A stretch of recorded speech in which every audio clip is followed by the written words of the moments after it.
Me da mucho gusto saludarlos. Yo soy Aribel Contreras, aquí en Eco Internacional por Change TV, la televisión del cambio. Te recuerdo que transmitimos todos los miércoles a las 3 de la tarde y puedes encontrar en todas nuestras plataformas las grabaciones de nuestros programas anteriores por si acaso te perdiste alguna emisión. Nos encuentras como @ChangeTV online. Estamos en TikTok, en Facebook, en YouTube. Ahí se quedan las ligas de los programas grabados. Y bueno, pues esperamos tus comentarios. ¿Qué te gustaría que habláramos en las futuras emisiones de Eco Internacional? Házmelo saber. Mis redes sociales son @AribelContreras o bien me encuentras como Aribel Diplomatic. Y arrancamos en esta emisión del día de hoy con nuestro invitado, el maestro Juan Pablo Chávez Aguilar, quien ha accedido muy gentilmente de hacernos un espacio en su agenda para poder venir aquí a Eco Internacional y poder conversar con él sobre el escenario actual en Medio Oriente. Bienvenido, Juan Pablo. Muchas gracias por aceptar esta gentil invitación. Muy buenos días, doctor. Al contrario, gracias por la invitación. Gracias, Juan Pablo. La verdad es de que le quiero compartir rápidamente al auditorio por qué es importante que tú estés aquí hoy abordando este tema. Rápidamente les platico que él es abogado investigador en Derecho Internacional Público. Dentro de su empresa, pues aborda temas de geopolítica, de derechos humanos, hace un profundo análisis jurídico en diferentes temáticos. Él tiene su licenciatura en Derecho y una maestría en Derecho Constitucional y Derechos Humanos en la Universidad Panamericana. Cuenta con una especialidad en análisis geopolítico por parte de Arcadia, México. El año pasado comenzó su maestría en Relaciones Internacionales en la Anáhuac y por supuesto, pues a lo largo de toda su carrera, pues ha litigado, pero también anda muy metido en su empresa, que ya nos platicará lo que ha hecho. Ha escrito ciertos artículos para diferentes medios, es asociado de Comexi y pues le apasiona todos los temas que tienen que ver con la geopolítica, pero desde esta mirada del derecho, de los derechos humanos. Y él inclusive fue quien me sugirió que abordáramos el tema de Medio Oriente, porque es una región efervescente, en constante ebullición, donde este año 2026 va a estar constantemente, no solo a nivel mediático, sino las conversaciones de casa, de trabajo, en mesas de análisis. Y me pareció un tema que, aunque lo hemos abordado en otros programas de Eco Internacional, pues era importante tener la mirada de Juan Pablo. Así que bienvenido, Juan Pablo. Y me gustaría que arrancáramos pues con la primera pregunta básica, porque a veces nuestro auditorio no son precisamente internacionalistas, y me gustaría que pudieras explicarle al auditorio de entrada qué países o qué región es la que se denomina o se conoce como Medio Oriente. Muy bien, pues empecemos. Pues, ¿qué es el Medio Oriente? Esta zona que ha habido tanto conflicto, que se escucha tanto recientemente en los medios, pues son muchos países que más que nada lo que se les reconoce luego es pues sus abundantes reservas tanto de petróleo y gas. Entonces, ¿cuáles son estos países? Pues son Irán, Arabia Saudita, Irak, Siria, por supuesto Israel, Egipto, Turquía y bueno, estos pequeños países que están en la península arábiga como Emiratos Árabes Unidos. Y pues bueno, todos estos son los países que conforman el Medio Oriente, que tienen pues una relevancia geopolítica muy importante, no solo por sus cuestiones de recursos naturales, sino también porque son el paso de Asia hacia Europa, valga la redundancia. Claro, Juan Pablo, y platícanos un poquito lo que haces en tu empresa para de ahí poder ligarlo a cuál es esta mirada tuya tan próxima de lo que más adelante vamos a estar platicando respecto a Medio Oriente. Claro que sí, pues CENIT es mi Instituto de Geopolítica y Estudios Internacionales. Nos dedicamos más que nada a la investigación. Investigación, pues, como ya se imaginarán, de geopolítica y de estudios internacionales. Actualmente se dan los cursos de introducción a la geopolítica y el próximo martes se estrena nuestro curso número 2, que es la geopolítica del derecho internacional y de diplomacia. Excelente, Juan Pablo, muchísimas gracias. Y justo dentro de este análisis y estas investigaciones que tú haces dentro del CENIT, tú a título personal inclusive has escrito algunos artículos relacionados a Israel, a Hamás, al conflicto que se da en Medio Oriente, y por eso te hice esta pregunta de tu trabajo para que el auditorio visualice lo que haces y el por qué tiene que ver con la coyuntura que estamos. Me gustaría preguntarte, ¿cómo ves tú este posible acuerdo de paz? Y digo posible porque aunque el año pasado se firmó en Egipto un show de un acuerdo de paz entre Israel y Hamás, y pues auspiciado por Estados Unidos, por varios países, pero que al final del camino pasan los meses y no se logra materializar. Entonces, ¿cuál sería tu perspectiva de este acuerdo impuesto por Estados Unidos y que cada vez lo vemos más lejano para que se implemente? Gracias por la pregunta. Pues todos quisiéramos que haya paz, ¿no?, en Medio Oriente. Sin embargo, pues bueno, ahora con este plan de paz que está promoviendo el presidente Donald Trump, pues bueno, invitó a más de 60 países para reunirlos, que el costo de entrada era nomás $1,000 millones, pues está algo costoso, ¿no? Pero sin embargo, estos intentos de fomentar la paz, pues se ven en la necesidad de hacer algo diferente, porque pues bueno, desde la perspectiva de Trump, pues está forzado a hacer este Consejo de Paz porque la ONU no ha logrado fomentar ese objetivo que es lograr la paz y la seguridad internacionales. Ahora, este consejo lo que busca, pues como su nombre lo dice, llegar a esa paz en Gaza. Y si se fijan, todos estos países invitados pues son factores reales de poder dentro de la zona, así como pues factores reales económicos. Sí, para hacerlo más rápido, pues es precisamente el G7, los países de los BRICS, algunos países de la Unión Europea como Hungría, que pues bueno, tienen así como lo dices, pues su peso, ¿no?, dentro de la zona, igual que Turquía, que también es un país miembro de la OTAN. Entonces, si vamos viendo desde esa perspectiva de qué es cada país, qué representa o qué hay detrás de cada uno de estos, pues estamos viendo que son factores reales de poder que si logran llegar a un consenso para el desarme en la zona, pues se pudiera llegar a un equilibrio de poder, que es lo que me imagino yo busca Trump, llegar a una paz a través de ese equilibrio de poder. Oye, Juan Pablo, y hablando de este equilibrio de poder, a mí me gustaría preguntarte y escuchar tu perspectiva sobre hace semanas atrás que se celebraba el Foro Económico Mundial en Davos. Yo comentaba en mis redes sociales y en algunos medios que este foro, a comparación de las ediciones anteriores, pues se había visto empañado y opacado por lo que Trump llegó prácticamente a imponer, ¿no?, que fue su propio foro para presentar su Consejo de Paz, donde si quieres ser miembro, pues tienes que pagar una cantidad bastante alta en cuestión de dólares, y que pareciera que es como un alternativo, como una especie de mini ONU, al menos así lo dijeron algunos medios, y que al final inclusive su yerno Jared Kushner presentó todo un proyecto de reconstrucción en Gaza. ¿Tú lo ves viable? ¿Crees que en realidad esa pudiera ser la opción?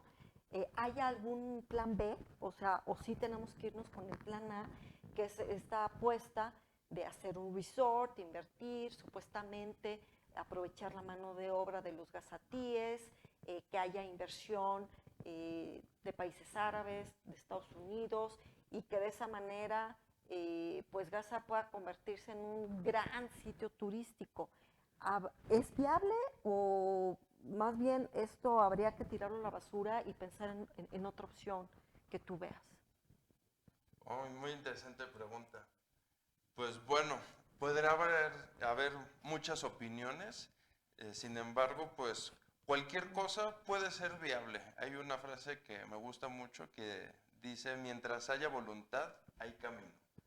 Entonces, mientras haya voluntad de llegar a la paz, pues por este medio de hacer, ahora sí que me imaginaría ya en términos mercantiles este joint venture en el que se van a hacer un resort en Gaza, no sé si, pues todos sabemos que Trump es casinero, está en el mundo de las apuestas, el glamour, Miss Universo, las peleas de box, pues no sabemos si quizás su intención sea hacer una especie de Las Vegas en Medio Oriente.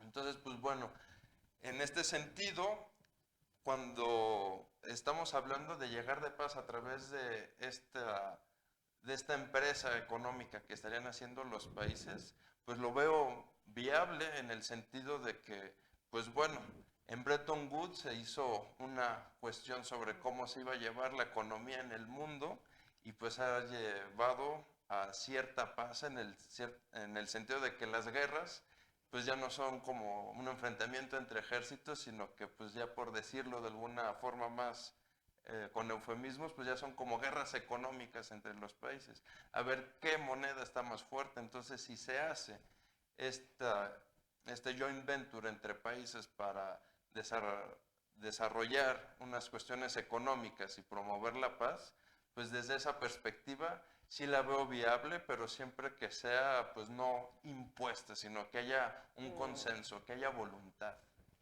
Híjole, me parece que ese es un profundo reto, porque a veces la voluntad no es suficiente, Juan Pablo. Y a veces estos planes de paz, yo siempre he dicho, y le han preguntado a los ucranianos cómo esperan la paz en Ucrania, le han preguntado a los gazatíes cómo se imaginan que pudiera ser la paz en la franja de Gaza, y estamos viendo que un pequeño círculo de países son los que van a decidir el futuro, no solamente de Gaza, sino inclusive de la convivencia, ¿no? Entre Israel, Cisjordania, Gaza. Qué complicado me parece esta situación, pero tampoco vemos otra opción. O sea, vemos y criticamos esta manera vista desde Washington de cómo resolver y cómo hacer Gaza grande otra vez, y lo digo con cierto sarcasmo, pero tampoco es que estemos viendo por parte de las Naciones Unidas o de otro grupo de países alguna otra alternativa. Entonces, ¿será que la única apuesta o la única propuesta que hay sobre la mesa es la que hay que tomar? Porque si no es eso, ¿es seguir en retroceso? Pues personalmente yo creo que primero habría que esperarnos a que se dé esta junta del Consejo de Paz, ver qué se arregla y ya a partir de ahí ya pudiéramos ver los escenarios que pudiesen pasar. Ahora sí que sería como que intentar adelantarnos porque primero habría que ver cuáles son los intereses de cada uno de los países que van a estar ahí dentro del Consejo, qué es lo que va a pasar. Y una cuestión muy importante es precisamente la opinión de las personas, de los gazatíes que pues van a estar ahí, pues dicen, ok, van a venir gente de todo el mundo a venirnos a decir qué va a pasar en mi casa, pues también como que dices, oye, pues, ¿de qué se trata, no? Es realmente como si llegan a mi casa, oye, vas a poner aquí la lavadora, vas a poner aquí la cocina, y, oye, pues es mi casa. No me gusta el ¿no? color de tus paredes, pon aquí una Cámbiale. ventana, o sea, qué complicado es, ¿no, Juan Pablo? Y al final del camino, cuando volteamos a ver este Consejo de Paz creado por el presidente de Estados Unidos y que tienes que ingresar con una membresía monetaria bastante alta, pues entonces pareciera que la paz solo va a estar decidida por parte de aquellos países cuyos líderes estén dispuestos a dar esta membresía. Es decir, se convierte desde una mirada de países del sur global en un consejo discriminatorio, porque si no tienes dinero no puedes participar. Y entonces yo te diría, ¿y dónde quedan las Naciones Unidas? No, pues pintadas en la pared. ¿No? Y entonces pues nos cuestionamos sobre cuál va a ser el futuro del multilateralismo, si más bien pareciera que este Consejo de la Paz, creada a modo, a conveniencia, por intereses geopolíticos y geoeconómicos, van a decidir el futuro y va a impactar en Medio Oriente. ¿Cómo te imaginas tú que esto pudiera tener implicaciones y consecuencias en toda la región? Pues va a tener muchas implicaciones porque justamente lo que se decida, pues va a haber los intereses de los países que decidieron, pues se van a estar plasmados precisamente en la región. Entonces, cualquier desacuerdo, cualquier cambio en lo que se haya acordado, pues va a empezar a mermar los intereses de los países y van a volver conflictos y pues se van a generar bandos sobre ese consejo de paz que se elaboró. Entonces eso pues implicaría todavía más cuestiones porque ahora no son solo los intereses de los países de la región, sino los intereses de los países que tienen intereses en la región. Un claro ejemplo de eso pues es China, pues de ninguna manera le gustaría que Irán entre en guerra o que bloquee el estrecho de Hormuz porque China le compra la gran mayor parte de su petróleo a Irán y si le empieza a generar un corte de crudo, pues va a quebrar la economía de China sin petróleo. Entonces ahí ya podemos ver, nada más con un país, lo importante que sería que haya estabilidad en la región, que también, un poquito saliéndonos del tema, pues para eso está la Organización de la Cooperación de Shanghái, para generar estabilidad en la región, que son otros países que están dentro del Consejo de Paz. Pero al final del camino, ahorita que tú mencionabas a Irán, pues estamos viendo cómo durante los últimos meses no ha sido nada fácil para la región este choque de trenes tan frontal entre Estados Unidos e Irán. La guerra de los 12 días del año 2025 pues abrió nuevas puertas, nuevas conversaciones y hoy en día ya se empieza a hablar del posible debilitamiento de este gobierno teocrático que después de Rusia es el más sancionado a nivel internacional, una economía impactada gravemente, pero que también vemos muchas manifestaciones desde la sociedad, algunas genuinas, otras inyectadas desde afuera. Y yo quisiera preguntarte, tú como abogado, experto en temas de derecho internacional y que haces análisis de geopolítica, ¿tú sí ves una posibilidad viable para los próximos meses de que haya un empuje fuerte desde Estados Unidos, desde Israel, para que sea el fin de los ayatolás en Irán? Es una gran pregunta que, pues bueno, hemos visto las últimas semanas que ha habido protestas en Irán, bueno, en Teherán más que nada, que y toda la zona metropolitana, no solo por las cuestiones de la dureza del régimen, sino también por cuestiones de que no hay agua en la zona metropolitana. Hay una escasez terrible en la que la gente se está pasando sed. Eh, pues todas estas cuestiones, no me acuerdo qué año, creo que fue el 22 cuando el caso de esta chica Masha Amini, Amina. Sí. Amina, que, híjole, pues una desgracia que haya perdido su vida por esta este abuso de la fuerza de la policía de la moral. Y pues bueno, entre otras manifestaciones que ha habido en el país a lo largo de los años desde que está la revolución, desde que fue la revolución islámica del 79, pues ha habido muchas revueltas, muchas protestas. Sin embargo, pues bueno, en un país de 90 millones, que es el de Irán, pues bueno, sí hay protestas, pero sin embargo el hecho de que haya estas protestas no nos asegura que el régimen se esté tambaleando, que el régimen esté perdiendo fuerza o gobernabilidad dentro de su territorio. Sin embargo, pues bueno, cifras oficiales de Irán dicen que en las protestas hubo como 2.300 muertes, no me acuerdo el número exacto, pero pues eran más de 2.000. Y eso pues, en una protesta que haya un muerto ya es demasiado. Y estamos hablando de 2.000.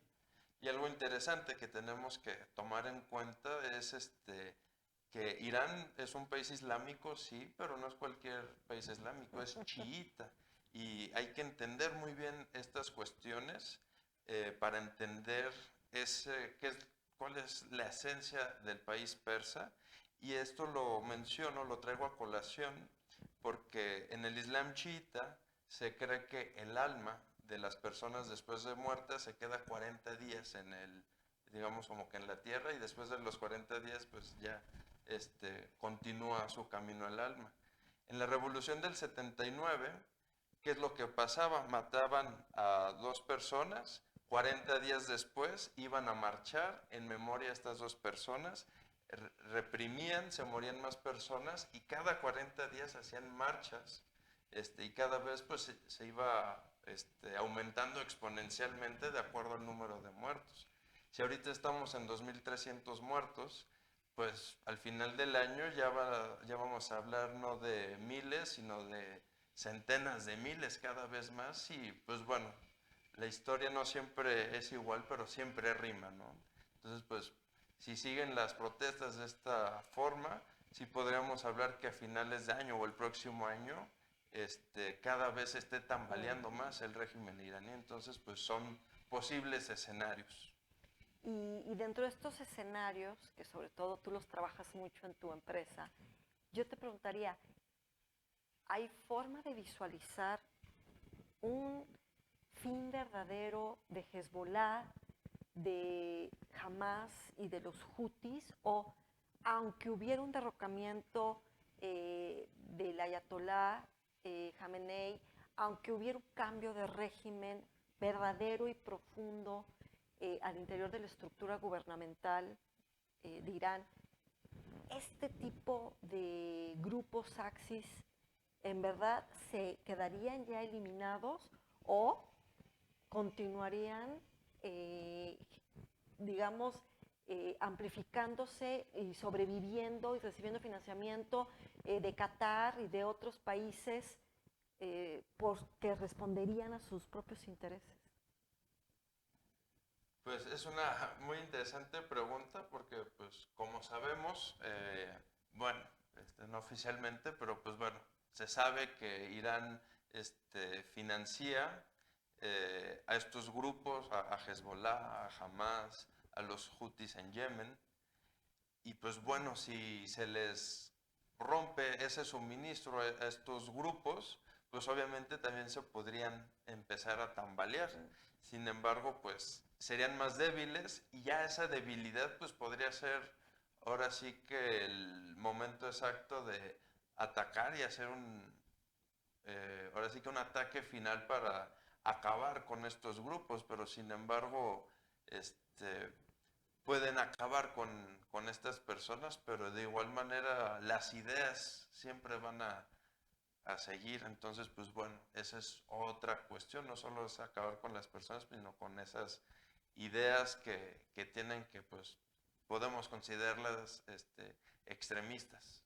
Claro, y que estamos hoy en día viviendo en un mundo donde los extremos pareciera que son las nuevas elecciones de las sociedades, ¿no? Los gobiernos de ultraderecha, de ultraizquierda, pero estas interpretaciones extremistas del mismo Islam Hemos venido viendo que pues hace que muchos países en esta región en particular son pivotes geopolíticos, y como estamos entrando a la recta final del programa, Juan Pablo, me gustaría que nos pudieras compartir el escenario actual de Medio Oriente. ¿Cuál es? O sea, para quienes nos estén viendo desde México, desde algún país de América Latina o de otra nación, ¿cómo describirías tú hoy el estatus actual de Medio Oriente? Porque tampoco es que esté en una guerra constante toda la región. O sea, están los ánimos encendidos. Se espera nada para que se encienda la mecha de este portaaviones Abraham Lincoln de Estados Unidos estacionado en las costas frente a Irán.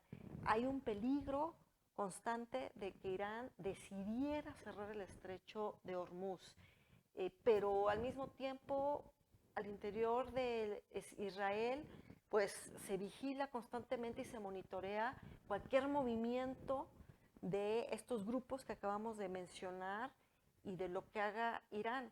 Entonces, ¿cómo describir lo que hoy en día, cómo se encuentra Medio Oriente? Muy bien, pues personalmente diría, ahorita todos los reflectores del mundo, todas las cámaras están enfocados en Medio Oriente. Ahorita se están llevando eh, estas de paz entre Ucrania, Estados Unidos y Rusia, que las está siendo anfitrión Emiratos Árabes Unidos. Entonces, ahí también es una cuestión muy importante. Todo el mundo está viendo la cuestión de Ucrania y no es casualidad que se esté llevando estos acuerdos de paz en Emiratos Árabes Unidos. También ahorita que Trump está haciendo su consejo de paz, que pues obviamente también se va a llevar en Medio Oriente, que se esté tambaleando, o bueno, que haya protestas en Irán, que Estados Unidos, precisamente como lo acabas de mencionar, esté llevando sus portaaviones, pues todas las piezas del tablero mundial se están moviendo precisamente hacia, hacia Medio Oriente. Y pues bueno, ahora sí que Medio Oriente va a ser que el protagonista del 2026, porque en el contexto de que se van a llevar los consejos de paz respecto de Medio Oriente y de los futuros de la paz entre Ucrania y Rusia, pues hay que estar muy atentos a toda la región. Y que además es una región que desde México o desde América Latina y el Caribe se ve tan lejos y tan distante que decimos, ay, eso que lo arreglen ellos, o eso no nos compete. Pero ¿cómo nos afecta a los mexicanos lo que sucede en Medio Oriente? No, pues en mucho. Supongo, me atrevo a decir que tú llegaste el día de hoy en carro aquí. Si pasa alguna cuestión en Medio Oriente, algún desabastecimiento de crudo, de petróleo, pues va a encarecer. Mientras haya menos oferta, pues obviamente van a subir los precios del crudo. Y nosotros usamos el crudo para casi cualquier actividad de nuestro día a día. Para nuestro transporte, para cocinar, para todo necesitamos, para vestirnos, para todo. Entonces, pues bueno, no lo vean tan lejos porque sí nos va a afectar no solo a México, también a América Latina. Y a Estados Unidos más, a él le conviene que el crudo esté barato. Ahí lo tienen, el escenario actual en Medio Oriente, en voz del maestro Juan Pablo Chávez, que nos ha hecho favor de compartirnos su mirada desde una óptica de lo que hace en su empresa Zenit. ¿Tus redes sociales de la empresa, Juan Pablo?